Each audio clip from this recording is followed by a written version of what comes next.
that way.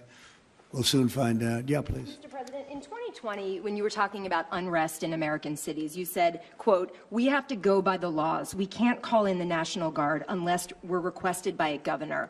What changed now? Why is this situation different to not consult with Governor Newsom about this? Well, the biggest change from that statement is we have an incompetent governor. So I talked about governors, but I didn't talk about he's an incompetent governor. Look at the job he's doing in California. He's destroying one of our great states. And if I didn't get involved, if we didn't bring the Guard in, and we would bring more in if we needed it, because we have to make sure there's going to be law and order. You had a disaster happening. And they now admit it was a disaster. I watched the chief yesterday, who's a good man, by the way, and he said, well, we're lucky we did this because they were overwhelmed. You saw what was happening. So we did the right thing. Everybody agrees to that. But you have a governor who let the city burn down, didn't want water to be sent down to him. I sent billions of gallons of water.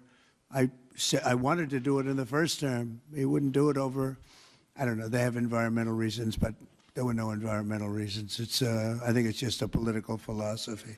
But it's lucky for the people in Los Angeles and in California that we did what we did. We got it just in time. It's still simmering a little bit, but not very much. Yep. And what crime has he committed that would warrant his arrest? What crime has Governor Newsom committed? A crime has he committed? Yeah, to warrant his arrest, as you had I think his earlier. primary crime is running for governor because he's done such a bad job. What he's done to that state is like what Biden did to this country. And that's pretty bad. It's the wrong philosophy. Thousands, hundreds of thousands of illegal immigrants, many of them prisoners. They're taking up your health care. They're taking up your space in schools. They're taking up your hospital. And in many cases, they're criminals. And we have to do something about it, and we're doing something about it. I want to thank the incredible patriots of ICE and Tom Homan, who has been incredible, and Kristi Noem, likewise incredible. The job they're doing, and it's like an unforced error. There was no reason for this. 21 million people were allowed into our country, and many of those people were criminals. And it's a shame. It's a shame, but we're getting them out, and I will say, I think it's a 95-5 issue, just like so many other issues, 95-5.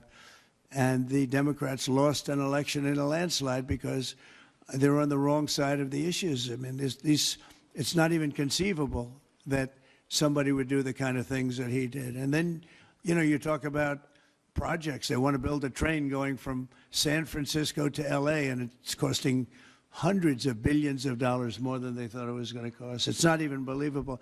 To Brad and to people sitting here, would you believe that a train, it was going to cost X dollars and it might be 100 times X? Would have paid for this for about 50 million American children. You're right. 50 million American children instead of a 3-mile train track that never got built. We could have put Lincoln in charge with no experience. He would have done a good job. I guarantee you that. All right.